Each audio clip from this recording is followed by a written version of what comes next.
हरि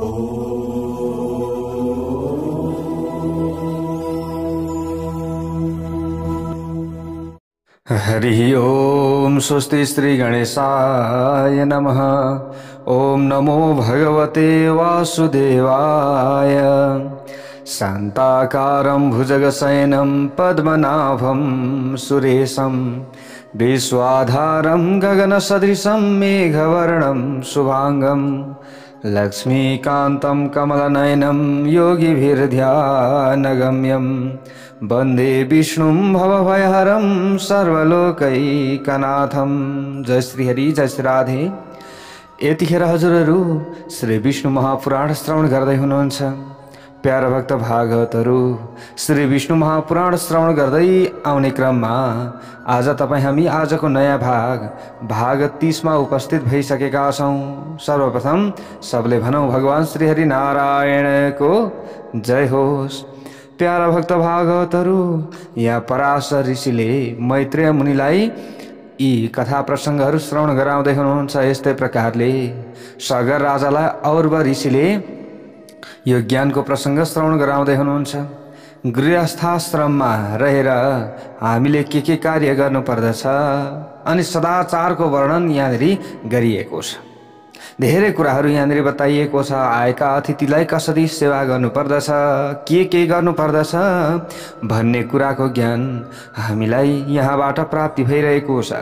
भोजन गर्ने बेलामा पनि हामीले भगवान श्रीहरि विष्णुको स्मरण गर्न सक्दछौँ अथवा आफूले मान्ने इष्टदेव देवता आदिको स्मरण गर्न सक्दछौँ। र त्यस पछाडि हामीले यथा योग्य भोजन गर्न सक्दछौँ। जति हाम्रो पेटले पचाउँछ त्यति मात्र ठिक्क अलिकति खाली ठाउँ राखेर धेरै उकुस मुकुस हुने गरी पनि खानु हुँदैन। यी कुराहरू रहेको छ। जस्तो हामीले अन्न खान्छौँ त्यस्तै हाम्रो सोच आउँछ, त्यस्तै हाम्रो भावना बुद्धि हुन जान्छ, यसरी बताइएको छ। अनि खाएको अन्न सजिलै पचोस् भन्नका लागि हामीले विभिन्न कार्यहरू गर्न सक्दछौँ। जस्तै हामीले खाइसकेपछि 2 घण्टासम्म सुत्न हुँदैन भनेको खाएर 2 घण्टासम्म हामीले चाहिँ निदाउन हुँदैन। सुतेर यताउता हामीले चाहिँ यसो हिँड्ने डुल्ने अथवा चल्ने भनेको तपाईको चाहिँ हाम्रो शरीरलाई एक्टिभ बनाउने काम गर्नुपर्दछ। यी कुराहरू रहेका छन्। जय बोलौं भगवान श्री हरि नारायणको जय होस्। इत्युच्चार्य स्वहस्तेन पुरी मृष्य तथोदरम।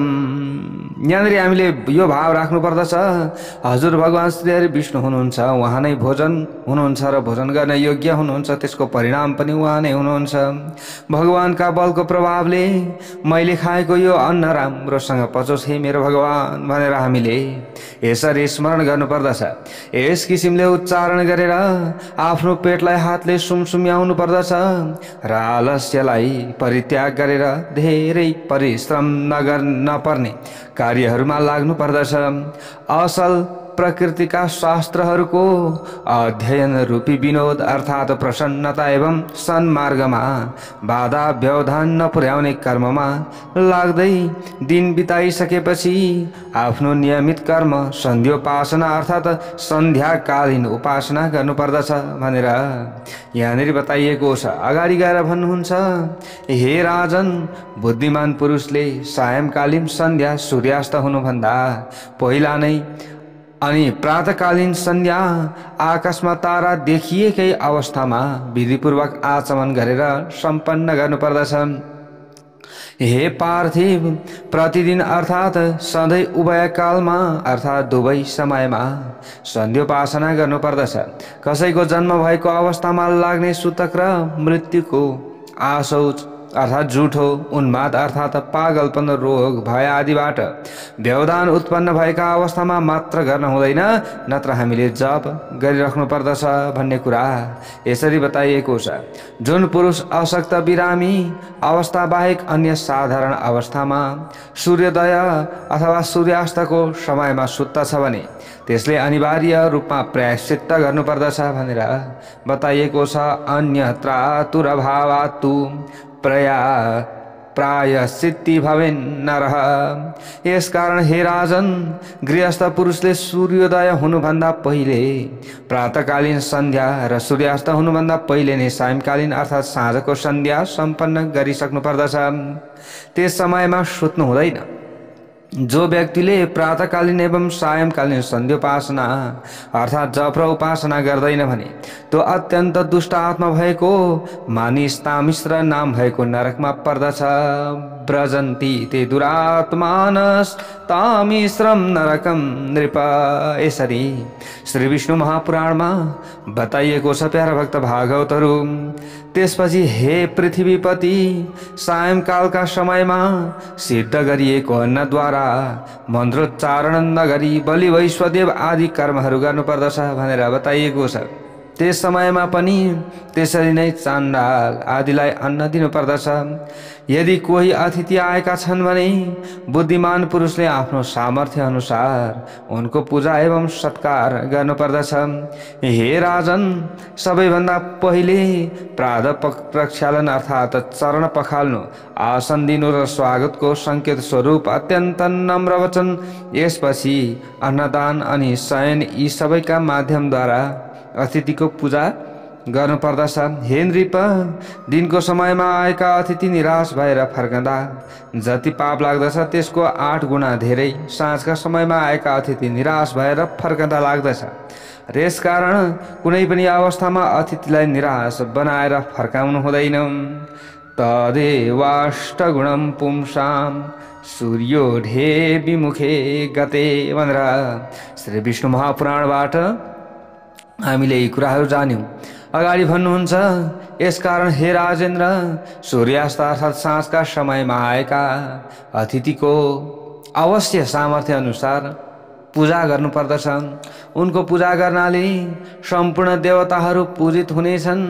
गृहस्थ मनुष्यले आफ्नो शक्ति अनुसार ती अतिथिलाई भोजनका लागि अन्न जल दिएर एवं सुत्नका लागि ओछ्यान वा घाँस फुसको ओछ्याउना अथवा खाली जमिन मात्र दिएर भए पनि उनको स्वागत सत्कार गर्नुपर्दछ भनेर बताइएको छ। अगाडि भन्नुहुन्छ, हे राजन, त्यसपछि गृहस्थ पुरुषले साँझको भोजन गरिसकेर हात गोडा धोएर अनि यस्तै प्रकारले प्वाल भएको काठबाट बनाइएको शय्यामा अर्थात् ओछ्यानमा सुत्नु पर्दछ। जुन शय्या अर्थात् ओछ्यान धेरै ठुलो भाँचिएको होस् वा अल्गो मैलो भएको नहोस्, जसमा उडुस लगायतका जीवहरू नरहेका हुन्, जसमा डसना आदि केही बिछाइएको नहोस्, त्यस्तो शय्यामा सुत्नु पर्दछ। हे राजन, सुत्ताको समयमा सधैँ आफ्नो शिर पूर्व अथवा दक्षिण दिशामा परेको हुनुपर्दछ भनेर बताइएको छ। यसका विपरीत सिरान बनाएर सुत्ने पुरुषलाई मानिसलाई विभिन्न किसिमका रोगहरू लाग्दछन् भनेर श्री विष्णु महापुराणमा बताइएको छ। सदैव स्वपतः पुंसो विपरीतन्तु रोगदम।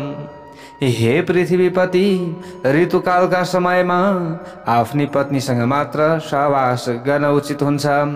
पुरुषवाची नक्षत्रमा, समानान्तर नक्षत्रमा र तिनीहरूमा पनि रात्रिको अन्तिम प्रहरमा यहाँनिर सहवासका कार्यहरू गर्नुपर्दछ भनेर बताइएको छ। अप्रसन्न रोगिणी अथवा विभिन्न समस्या भएको अवस्थामा यस्ता कार्यहरू गर्न हुँदैन भनेर यी कुराहरू यहाँनिर बताइएको छ। यहाँ धेरै कुराहरू बताइएको छ प्यारा भक्त भागवतहरू। अनि यहाँ अगाडि गएर भन्नुहुन्छ, हे राजन, हामीले चतुर्दशी, अष्टमी, अमावास्या, पूर्णिमा, सूर्य संक्रान्ति यी सबै दिन रहेका हुन्छन्। यी दिनहरूमा अलि हामीले सचेत र सतर्क रहनु पर्दछ। यो समयमा हामीले चाहिँ ती जुन सहवासका कार्यहरू गर्न हुँदैन। यसकारण संयमशील बुद्धिमान पुरुषले मानिसले यी पर्वका दिनहरूमा सत्शास्त्रको अध्ययन, देवताको पूजा, ध्यान र जपमा अत्यन्त एकाग्रतापूर्वक लाग्नुपर्दछ र यो समयलाई व्यतीत गर्नुपर्दछ। अन्य योनिमा अथवा अयोनिमा औषधिहरूको प्रयोग गरेर एवं ब्राह्मण देवता गुरु आदिका आश्रममा पनि कहिल्यै यी कार्यहरू यस्ता खराब कार्यहरू गर्न हुँदैन। हे महिपदे, डुम्रीको रुखमुनि, आँगनमा, जलमा, उपवनमा, तीर्थमा, पशुशालामा, चौबाटोमा, श्मशान घाटमा मैथुन आदि कार्य गर्न हुँदैन। हे भूपाल, माथि बताइएका सम्पूर्ण पर्वका दिनहरूमा प्रातः र सायं यी दुवै सन्ध्याहरूमा बुद्धिमान पुरुषले मैथुन गर्नु हुँदैन। बुद्धिमान मानिसहरूले यो कुरा विचार गर्नु पर्यो। यस्तै प्रकारले यसै गरी मल एवं मूत्रले अत्यन्त सताएका अवस्थामा पनि मैथुन आदि कार्यमा लाग्न हुँदैन। हे राजन, पर्वका दिनहरूमा स्त्री मैथुन आदि गर्न हुँदैन। दिउँसोको समयमा पनि मैथुन आदि कार्य गर्न हुँदैन। खाली पृथ्वीमा पनि मैथुन आदि कार्य गर्न हुँदैन। यी कुराहरू यहाँ धेरै कुराहरू बताइएको छ। प्यारा भक्त भागवतहरू, यस विषयलाई मनन गरेर बुद्धिमान मानिसले माथि बताएका दोषहरू नभएका दिनहरूमा आफूले चाहिँ सहवास गर्न सकिन्छ भन्ने कुराहरू यसै अध्यायबाट बताइयो। अगाडि गएर और्व ऋषिले भन्नुहुन्छ, और्व ऋषिले आफ्ना यजमान राजालाई, सगर राजालाई यो ज्ञान दिइराख्नु भएको छ। जय बोलो भगवान श्री हरिनारायणको जय होस्। यहाँ और्व ऋषिले जुन ज्ञान दिनुभएको छ त्यो ज्ञान हामीले पनि प्राप्त गरिरहेका छौँ। अगाडि गएर यहाँ भन्नुहुन्छ, देव गो ब्राह्मण सिद्ध वृद्धाचार्यस्तथा रिचयेत् दुई कालञ्च नमेत सन्ध्या मग्नितुपचरेत् तथा। गृहस्थ पुरुषले निरन्तर रूपमा प्रत्येक दिन देवता, गाई, ब्राह्मण, सिद्धहरू, वयोवृद्ध तथा आचार्यहरूको पूजा गर्नुपर्दछ। दुवै समयमा सन्ध्या उपासना, अग्निहोत्र कार्य गर्नुपर्दछ। गृहस्थ व्यक्तिहरूले निरन्तर संयमपूर्वक रहेर कतै प्वालसम्म नपरेका दुईवटा कपडा, उत्तम औषधिहरू, यस्तै प्रकारले गारुण अर्थात् पन्ना आदि विषलाई नष्ट गराउने रत्न धारण गर्नुपर्दछ। पन्ना आदि गरेका रत्नहरूलाई धारण गर्नुपर्दछ, जो कहिले पनि यसरी बताइएको छ। जसले सधैँ आफ्नो कपाल सफा र सुन्दर बनाइ राख्दछन्, अथवा हामी सबैले के गर्नुपर्दछ, आफ्नो कपाललाई, आफ्नो शरीरलाई सुन्दर र सफा बनाउनु पर्दछ। पहिरन पनि सफा लगाउनु पर्दछ। अत्यन्त मनमोहक सेतो फुल धारण गर्नुपर्दछ। कसैको थोरै मात्रामा पनि सम्पत्ति हरण गर्नु हुँदैन। एक शब्द मात्र पनि असत्य बोल्नु हुँदैन। यदि मिठासपूर्ण वचन पनि असत्य रहेको छ भने बोल्न हुँदैन भनेर बताइएको छ। अर्काको निन्दा कहिल्यै पनि गर्नु हुँदैन। हे पुरुष श्रेष्ठ, यहाँनिर धेरै कुराहरू बताउनुहुन्छ। विद्वान व्यक्तिले लोकमा अत्यन्त निन्दित, अत्यन्त तीव्रतापूर्वक पतनका मार्गमा लागेको व्यक्तिहरूसँग धेरै हामीले चाहिँ के गर्नु हुँदैन, उनीहरूसँग हिमचिम बढाउन हुँदैन, उनीहरूसँग सङ्गत गर्न हुँदैन। खराब आचरण गर्ने व्यक्तिहरूबाट दूर रहनु पर्दछ। हे नरेश, अत्यन्त वेगपूर्वक बगिरहेको पानीमा स्नान गर्नु हुँदैन। अलिकति स्थिर भएको ठाउँमा स्नान गर्नुपर्दछ, यसरी बताइएको छ। आगलागी भएको घरमा प्रवेश गर्नु हुँदैन। रुखको टुप्पामा चढ्नु हुँदैन। दाँतहरूलाई एक अर्कामा घर्षण गराउनु हुँदैन। नाक कोट्याइरहनु हुँदैन। मुख बन्द गरेर हाई हाई गर्नु हुँदैन। यस्तै प्रकारले मुख बन्द गरेर श्वास लिनु हुँदैन। श्वास छाड्न पनि हुँदैन। यी कुराहरू बताइएको छ। हाई हाई गर्दै नि मुखबाट धेरै श्वास लिने फाल्ने काम गर्न हुँदैन, नाकबाट गर्न पर्यो। बुद्धिमान पुरुषले यहाँनिर बताइएको छ, अट्टहासपूर्वक हाँस्न पनि हुँदैन। धेरै अरूलाई खिल्ली उडाएर हाँसिरहनु हुँदैन। व्यक्तिहरूले आवाज निकालेर अधो वायु परित्याग गर्नु हुँदैन। नङ टोक्नु हुँदैन। बोट बिरुवा उखेल्नु हुँदैन र पृथ्वीमा लेख्नु हुँदैन। हे महाराज, बुद्धिमान पुरुषले जुङ्गा दारीका रौँहरू चबाउनु हुँदैन। अपवित्र एवं निन्दित नक्षत्रहरूलाई हेर्नु हुँदैन। नग्न अवस्थामा रहेका कोही पनि व्यक्तिहरूलाई हेर्नु हुँदैन। सबलाई घृणा गर्नु हुँदैन, किनकि सबबाट आएको गन्ध चन्द्रमाको अंश हो भनेर यसरी बताइएको छ। चौबाटो, डुम्रीको वृक्ष, श्मशान घाट अनि उपवन, अत्यन्त दुष्ट स्त्री, यी सबैलाई रातको समयमा सधैँ पूर्ण रूपमा परित्याग गर्नुपर्दछ। र यस्तै प्रकारले यहाँ भनिएको छ, बुद्धिमान व्यक्तिले आफ्ना पूजनीय देवता ब्राह्मण र तेजोमय पदार्थहरूको छायालाई जस्तो सुकै अवस्थामा पनि नाग्नु हुँदैन भनेर श्री विष्णु महापुराणबाट बताइएको छ। अत्यन्त सुनसान जङ्गलमा कहिले पनि जानु हुँदैन, अन्य मनुष्यहरू नभएको, अर्थात् सुनसान घरमा एक्लै बस्नु हुँदैन, कोहीको साथमा बस्नु पर्यो। विवेकशील व्यक्तिले काटेको कपाल, हड्डी अनि बाँस, अपवित्र वस्तु, बलि चढाएको सामग्री, खरानी, अन्नको भुस र अनि नुहाउँदा भिजेको पृथ्वीलाई टाढैबाट परित्याग गर्नुपर्दछ। तिनीहरूका नजिकमा जानु हुँदैन भनेर बताइएको छ। विज्ञ व्यक्तिले दुर्जन व्यक्तिहरूको सङ्गत गर्नु हुँदैन, यसरी यी कुराहरू बताइयो। अनि स्वाठ पुरुषहरूसँग सङ्गत गर्नु हुँदैन, सर्पको नजिकमा जानु हुँदैन, अनि बिउजिएपछि धेरै समयसम्म पल्टिरहनु हुँदैन, बिहानको समयमा बिउजेपछि उठ्नु पर्दछ।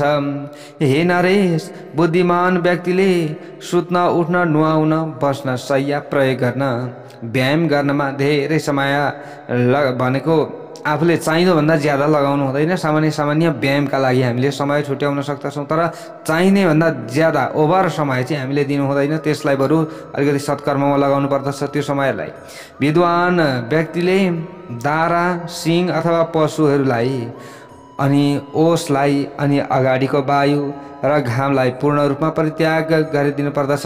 घाम ताप्नु पर्दछ कता पछाडिबाट, आगो ताप्नु पर्दछ अगाडिबाट भनिन्छ नि, यो कुरा बताइयो यहाँ।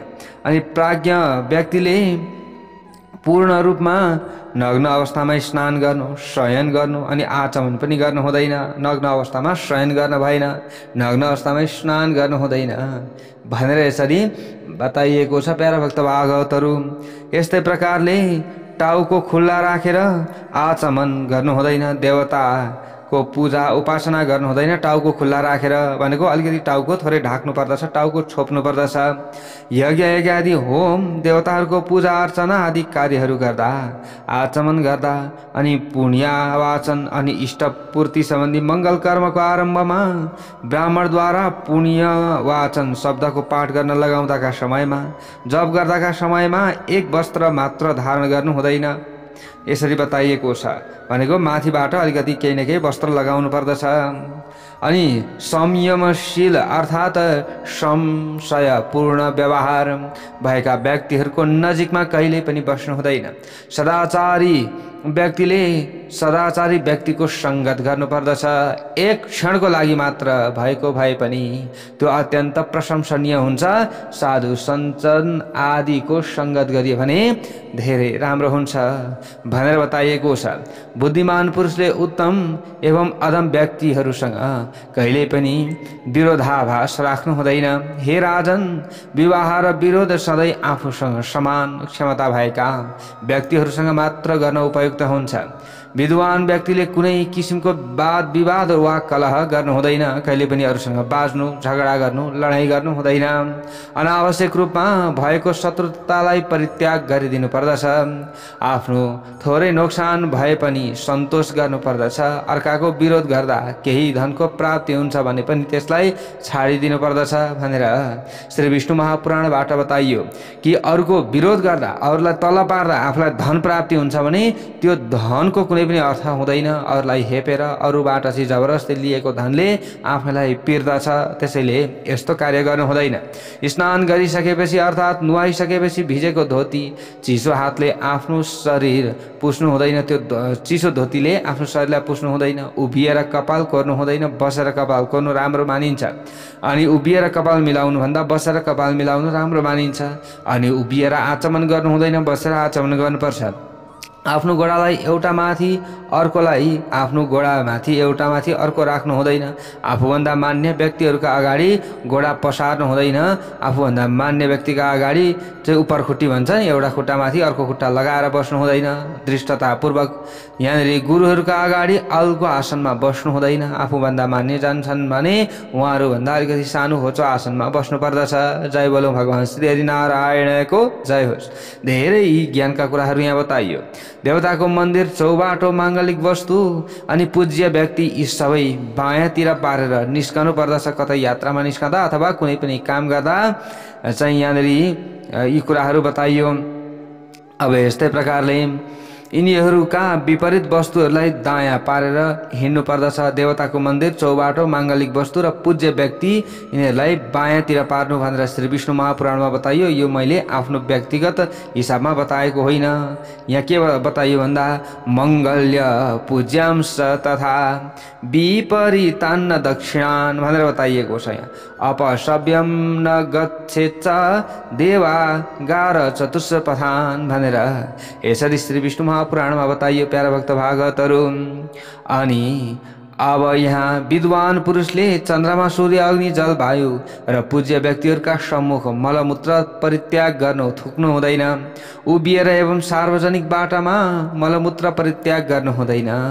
थोक, विष्ठा अर्थात् दिशा, मूत्र अर्थात् पिसाब अनि रगत यी सबैलाई नाग्नु हुँदैन। भोजन गर्दाका समयमा, माङ्गलिक कार्य गरिरहेका अवस्थामा, जप होम आदि गर्दाका समयमा एवं महापुरुषहरूका अगाडि थुक्नु अथवा हाँच्छ्यौँ गर्नु पनि यसलाई उपयुक्त मानिँदैन भनेर यसरी बताइएको छ। विद्वान व्यक्तिहरूले स्त्रीको अपमान गर्नु हुँदैन, कहिले पनि स्त्रीलाई हेप्नु हुँदैन। यिनीहरूको विश्वास पनि धेरै गरिहाल्नु पनि हुँदैन, फेरि हेप्नु पनि हुँदैन, धेरै विश्वास पनि गर्नु भएन। यिनीहरूको ईर्ष्या र तिरस्कार पनि गर्नु हुँदैन, यो कुरा बताइएको छ। अनि सदाचारबाट पूर्ण रूपमा सम्पन्न भएको व्यक्तिले माङ्गलिक पदार्थ, फूल, रत्न, घिउ र पूज्य व्यक्तिहरूलाई आदरपूर्वक अभिवादन गरेर मात्र आफ्नो घरबाट बाहिर निस्कनु पर्दछ। न निष्क्रमेत गृहात् प्राज्ञः सदाचार परो नरः। यस्ता प्रकारले कुराहरू बताइयो। चौबाटाहरूलाई नमस्कार गरेर निश्चित रूपमा हवन गर्नुपर्दछ। दुखी एवं असहाय व्यक्तिलाई सहायता गर्नुपर्दछ। विद्वान साधुहरूको सत्सङ्गत गर्नुपर्दछ। जुन पुरुषले देवता ऋषिहरूको पूजा गर्दछ, पितृहरूलाई तर्पण पिण्डदान गर्दछ, आफ्ना घरमा आएका अतिथिहरूको अत्यन्त आदरपूर्वक सत्कार गर्दछ, त्यसले सर्वोत्तम लोकलाई प्राप्ति गर्दछ भनेर यसै श्री विष्णु महापुराणमा बताइएको छ। जुन पुरुषले जितेन्द्रिय भएर अर्थात् इन्द्रियहरूमाथि पूर्ण रूपमा विजय प्राप्त गरेर समय अनुसार कल्याणदायक मित्रतापूर्ण एवं प्रिय वचन बोल्दछ भने हे राजन, त्यसले आनन्दको कारण स्वरूप अक्षय लोक प्राप्त गर्दछ। यस्तै प्रकारले बुद्धिमान, लज्जाशील स्वभाव भएको, क्षमाशील, शास्त्रहरूमा पूर्ण रूपमा आस्था भएको र विनम्रशील स्वभाव भएको व्यक्तिले विद्या, यस्तै प्रकारले कुलमा श्रेष्ठ पुरुषको उत्तम लोकलाई प्राप्त गर्दछ। अनि यस्तै प्रकारले अचानक रूपमा मेघ गर्जिएका अवस्थामा, पर्वका दिनहरूमा अनि आशौचमा अर्थात् जुठो सुतक परेका समयमा, चन्द्रग्रहण, सूर्यग्रहण लागेका समयमा बुद्धिमान पुरुषले, बुद्धिमान मानिसले कहिले पनि अध्ययन गर्नु हुँदैन। जुन मनुष्यले अत्यन्त रिसाएको व्यक्तिलाई शान्त पार्दछ भने, सबैलाई आफ्नै बन्धु बान्धव सम्झन्छ भने, कसैसँग पनि द्वेषभाव राख्दैन अनि भयभीत भएका मनुष्यहरूलाई आश्वासन दिएर शान्त बनाउँदछ भने त्यो साधु पुरुषले स्वर्गलोकलाई प्राप्त गर्दछ भनेर बताइएको छ। आफ्नो शरीरको रक्षा गर्न चाहने व्यक्तिले पानी परेका समयमा घाममा छाताको प्रयोग गर्नुपर्दछ। रातको समयमा वन जङ्गलमा हिँड्दाका अवस्थामा लौराको प्रयोग गर्नुपर्दछ। सधैँ जुत्ता लगाएर मात्र हिँड्नु पर्दछ अथवा जुत्ता चप्पल लाएर हिँड्नु पर्यो। बुद्धिमान व्यक्तिले माथितिर दायाँ बायाँ हेर्दै हिँड्नु पर्दछ। अगाडितिर केवल 4 हात मात्र जमिनमा हेर्दै हिँड्नु पर्दछ। जुन इन्द्रियहरूमाथि पूर्ण रूपमा विजय प्राप्त गरिसकेको व्यक्ति छ भने उसले दोष उत्पन्न गराउने कारणहरूलाई पूर्ण रूपमा परित्याग गरिदिन्छ। त्यसको धर्म, अर्थ एवं काममा अलिकति पनि हुँदैन, उसलाई अलिकति पनि हानि हुँदैन। यसको मतलब यदि राम्रो तरिकाले अगाडि बढ्दछ भने उसलाई कुनै पनि समस्या पर्दैन। विद्या विनयबाट सम्पन्न जुन बुद्धिमान पुरुषले सदाचारपूर्ण व्यवहारका माध्यमद्वारा पापी पुरुषहरूसँग पापमय व्यवहार गर्दैन, अत्यन्त क्रोधित पुरुषहरूसँग पनि मिठासपूर्ण वचन बोल्दछ, जसको अन्तरात्मामा सबै प्रति मैत्री भावपूर्ण भावना रहेको हुन्छ, उसको मुक्ति आफ्नै हातमा रहेको हुन्छ भनेर बताइएको छ। जुन पुरुष काम, क्रोध, लोभ आदि विकारहरूबाट पापबाट पूर्ण रूपमा मुक्त भएर सदाचार सम्पन्न रहेको छ। त्यसैको प्रभावका कारणले गर्दा यो पृथ्वी स्थिर भएर रहेको छ। यसकारण बुद्धिमान व्यक्तिले त्यही सत्य मात्र बोल्नु पर्दछ जसले अन्य व्यक्तिहरूलाई आनन्दमय बनाउन सकोस्। त्यस्ता खालका सत्य र राम्रा कुराहरू बोल्नु पर्दछ जसले अन्य व्यक्तिहरूलाई आनन्दमय बनाउन सकोस्। यो कुरा विचार गर्नुपर्दछ। सत्य वचन बोल्दा अर्कालाई पीडा हुने अवस्थामा रहेको छ भने मौन बस्नु नै उचित हुन्छ। यदि प्रिय वचन पनि अकल्याणदायक छ भने त्यस्तो वचन बोल्नु हुँदैन। त्यस अवस्थामा केवल कल्याणदायक वाक्य मात्र बोल्न उपयुक्त हुन्छ, चाहे त्यो अत्यन्त अप्रिय किन नै नहोस्। जुन कार्य गर्दा यस लोक अन्य लोकमा प्राणीहरूका लागि कल्याणदायक हुन्छ, बुद्धिमान व्यक्तिले त्यही कार्य मात्र गर्नुपर्दछ जुन कार्यले व्यक्तिहरूको कल्याण हुन्छ भनेर श्री विष्णु महापुराणबाट यी भनिएका कुराहरू हजुरहरू समक्ष राख्यौं। अगाडि गएर और वरिष्ठले सगराजलाई भन्नुहुन्छ, सचैलस्य पितुः स्नानम जाते पुत्रे विधीयते। पुत्र जन्मिएपछि पिताले लगाएको कपडा नफुकाली नै स्नान गर्नुपर्दछ। आफूले चाहिँ घरमा सन्तान जन्मिए भने यो कुरालाई विचार गर्नु पर्यो। त्यसपछि जात कर्म संस्कार एवं आभ्युदायिक श्राद्ध अर्थात् शुभ कर्मका लागि गरिने नान्दी श्राद्ध गर्नुपर्दछ। त्यसपछि अत्यन्त एकाग्रतापूर्वक अनन्य चित्त भएर देवता पितृहरूका लागि क्रमशः दायाँ र बायाँतिर बसाएर दुई ब्राह्मणहरूको पूजा गर्नुपर्दछ र उनीहरूलाई भोजन गराउनु पर्दछ भनेर बताइएको छ। हे राजन, पूर्व अथवा उत्तरतिर मुख फर्काएर बसेर बयर मिसाइएको दही र अक्षताबाट देवतीर्थ अथवा प्रजापति तीर्थ अर्थात् औँलाहरूको अग्रभाग अथवा कान्छी औँलाको मूल भागबाट पिण्डदान गर्नुपर्दछ। हे पृथ्वीनाथ, यो आभ्युदायिक अर्थात् नान्दी श्राद्धबाट नान्दी मुख नाम भएका पितृहरू प्रसन्न हुन्छन् भनेर बताइएको छ। यसकारण सबै किसिमको अभिवृद्धि भएका समयमा पुरुषहरूले यसको अनुष्ठान गर्नुपर्दछ। छोरा एवं छोरीको विवाह गर्दाका समयमा, नयाँ घरमा प्रवेश गर्दाका समयमा, बालकहरूको नामकरण गर्दाका समयमा अनि चूडाकर्म बालकको 1 वर्ष 3 वर्ष वा आफ्नो चलन अनुसार व्रतबन्ध अगाडि गरिने 16 संस्कारहरू मध्येको एक संस्कार जसलाई छेवर पनि भनिन्छ, यो गर्दाका समयमा नान्दी श्राद्ध गर्नुपर्दछ। यस्तै प्रकारले सीमन्तोन्नयन अर्थात् गर्भ रहेको 6 वा 8 महिनामा गर्भिणीको पतिबाट गरिने एक संस्कार, पुत्रको पहिलो पटक मुख हेर्दाका समयमा गृहस्थ पुरुषले एकाग्रतापूर्वक नान्दी मुख नाम भएका पितृहरूको पूजा गर्नुपर्दछ। हे पृथ्वीका पालनकर्ता, वृद्धि भएका समयमा गर्नुपर्ने यो नान्दी मुख नाम भएको सनातन पितृ पूजाको क्रमका विषयमा मैले तपाईलाई सुनाइदिएँ। अब प्रेत कर्मको विधानका विषयमा पनि ध्यानपूर्वक श्रवण गर्नुहोला। आफ्ना बन्धु बान्धवहरूले मृतकलाई राम्ररी नुहाइदिएर फुलका मालाहरूबाट सुसज्जित गराइएको शवलाई गाउँभन्दा बाहिर लगेर दाह संस्कार गरिसकेपछि जलाशयमा आफूले लगाइएको कपडा सहित स्नान गर्नुपर्दछ। कतै मलामी आदि गइयो भने कपडा सहित आएर स्नान गर्नुपर्दछ। त्यसपछि यत्र यत्र स्थिताय एतद मुकाय को उच्चारण गर्दै दक्षिणतिर फर्किएर आफ्ना बन्धु बान्धवहरूले मृतकका नाममा जलाञ्जली दिनुपर्दछ। कता फर्किएर? दक्षिणपट्टि फर्किएर। त्यसपछि गोधुली समयमा ताराहरू देखिन थालेपछि एकैपटक सबै बन्धु बान्धवहरूले गाउँमा प्रवेश गर्नुपर्दछ। यसपछि अनि कट कर्म अर्थात् आशौच जुठो सकिने दिनसम्म गरिने प्रेत सम्बन्धी कर्म गरिसकेपछि भूमिमा तृणादिको शय्यामा शयन गर्नुपर्दछ। हे पृथ्वीपति, मृत पुरुषको प्रेतात्माका लागि प्रत्येक दिन जमिनमा पिण्डदान गर्नुपर्दछ। हे पुरुष श्रेष्ठ, केवल दिउँसोको समयमा मात्र यसरी हामीले भोजन खानुपर्दछ भनेर बताइएको छ। आशौचका दिनमा यदि ब्राह्मणले खाने चाहना गरे भने उनलाई भोजन गराउनु पर्दछ, किनकि ती दिनहरूमा ब्राह्मण एवं आफ्ना बन्धुवर्ग आदिले भोजन गरिदिनाले प्रेतात्मालाई तृप्ति प्राप्त हुन्छ भनेर बताइएको छ। अर्थात् प्रेतात्मा सन्तुष्ट हुन जान्छ। असौचको पहिलो, तेस्रो, सातौं अनि 9 दिनहरूमा वस्त्र परित्याग गरेर बाहिर स्नान गरेर प्रेतात्माका निमित्त जलाञ्जली दिनुपर्दछ। हे नृप, असौचको चौथो दिनमा अस्थि सञ्चय गर्नुपर्दछ। त्यसपछि आफ्ना सपिण्डी भित्रका बन्धुबान्धवहरूको अङ्ग स्पर्श गर्नुपर्ने विधान रहेको छ।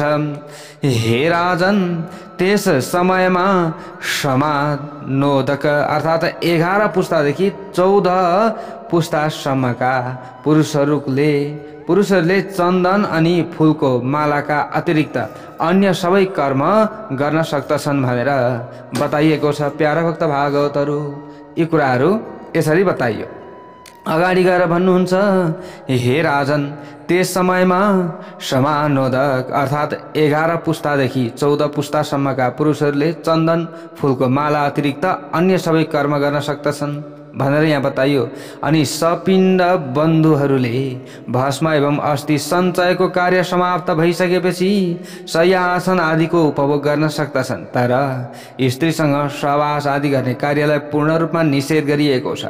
बालक परदेशमा रहेको व्यक्ति, पतित अर्थात् दुराचारी, तपस्वी, योगी एवं जल, अग्नि तथा फाँसी लगाउने आदि कारणबाट मृत व्यक्तिहरूको मृत्यु भइसकेपछि आशौचको निवृत्ति उत्तिखेरै हुन्छ, अर्थात् तत्कालै आशौच सकिन्छ।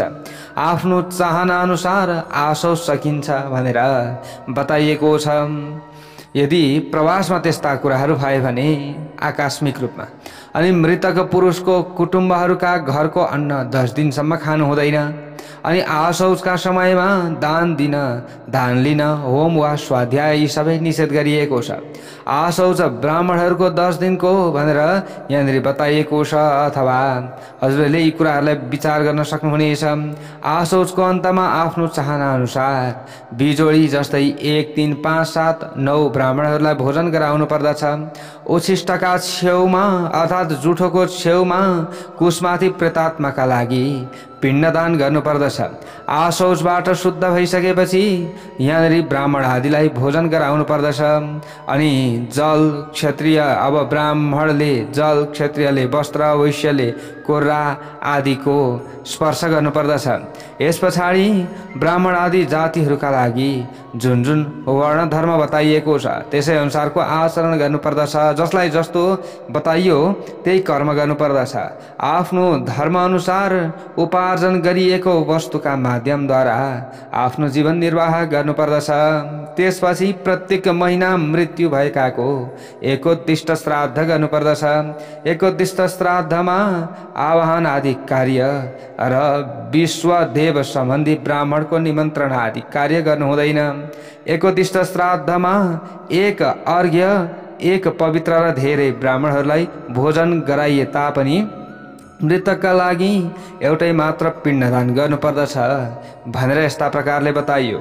यसपछि यजमानहरूद्वारा अभिरम्यताम, यसो भनेपछि ब्राह्मणहरूले अविरतास्मः भन्नुपर्दछ।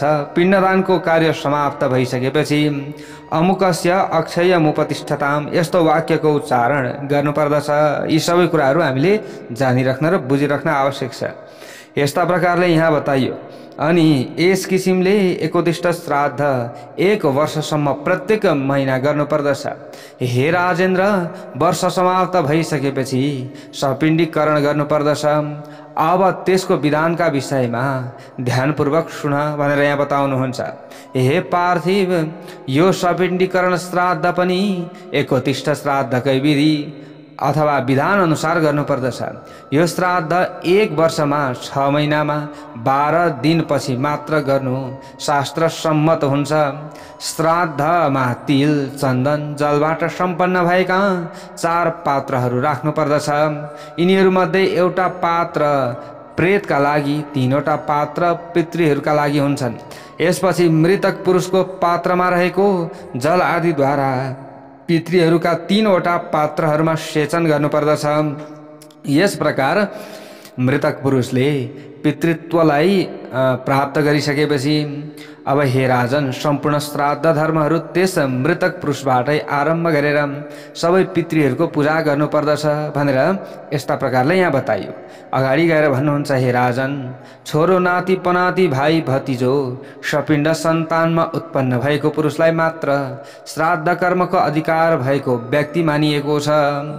यस्तै प्रकारले यिनीहरू सबैको अभाव भएको अवस्थामा समानोदकका सन्तान श्राद्ध कर्मका लागि अधिकार प्राप्त हुन्छन्। यिनीहरूको पनि अभाव भएको अवस्थामा आमातिरका सपिण्ड अथवा समानोदक श्राद्धका अधिकारी मानिएका छन्। अगाडि भन्नुहुन्छ, हे राजन, मातृकुल र पितृकुल दुवै पूर्ण रूपमा नष्ट भइसकेको अवस्था छ भने यस्तो अवस्थामा स्त्रीले नै श्राद्ध कर्म सम्पन्न गर्नुपर्दछ भनेर स्त्रीले श्राद्ध गर्नका लागि विधान श्री विष्णु महापुराणबाट पनि बताइएको छ। यदि दुवैतिरका सन्तानहरू छैनन् भने स्त्रीले श्राद्ध गर्नुपर्दछ। यदि स्त्री आदि पनि कोही छैनन् भने साथीहरू मध्ये कुनैले बन्धु भएका प्रेतको श्राद्ध आदि कर्म गरिदिनु पर्दछ, अथवा बन्धु बान्धव नभएका मृतक व्यक्तिहरूको सम्पत्तिबाट राजाले नै उसको सम्पूर्ण प्रेत कर्म सम्पन्न गरिदिनु पर्दछ भनेर यी धेरै ज्ञानका र धेरै कर्मकाण्डीय कुराहरू श्री विष्णु महापुराणमा बताइएको छ। जय बोलो भगवान श्री हरि नारायणको।